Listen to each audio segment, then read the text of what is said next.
desafios da mobilidade urbana do município de Goiânia são facilmente detectados. Primeiro, em razão da pouca eficácia do cumprimento da legislação em vigência. É preciso que, antes que se autorize a construção de um grande empreendimento, libere o loteamento de uma área em determinada região da cidade, isso seja submetido primeiramente à estruturação dos eixos de transporte coletivo. Nós temos que cada vez mais trabalhar para que as pessoas que residem nas regiões sejam fixadas o mais próximo possível das centralidades.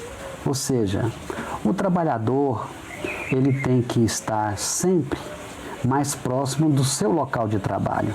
Ou seja, nós temos que procurar nos contrapor a essa tendência grave de espraiamento da cidade, sem que haja a estruturação da cidade a partir da ocupação dos próprios espaços vazios que a cidade oferece para resolvermos ou mitigarmos essa situação. Nós temos que insistir também, outro ponto fundamental, naquilo que o próprio plano diretor vigente exige e que o atual mantém como exigência.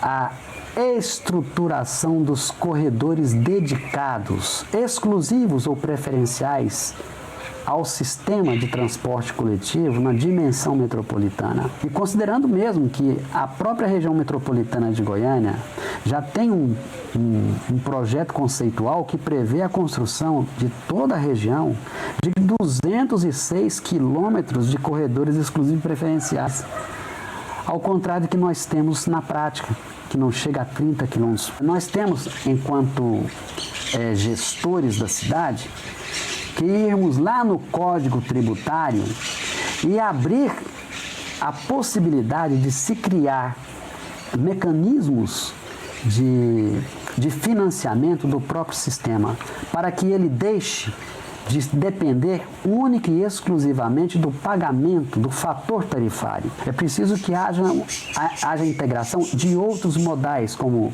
por exemplo, a bicicleta, como, por exemplo, a melhoria da integração por calçadas, os pedestres, e também com a criação de espaços de estacionamentos públicos que permitam o cidadão que tem um carro integrar com o seu carro o sistema de transporte público coletivo.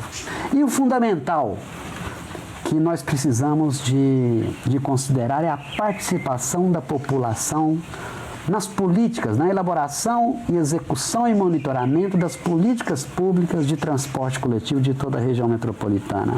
Ninguém melhor do que o usuário do sistema de transporte coletivo para identificar lá no bairro dele um problema que há com o seu ponto de ônibus, um problema que há com a estrutura viária, com a calçada, com a ciclovia que integra ao sistema.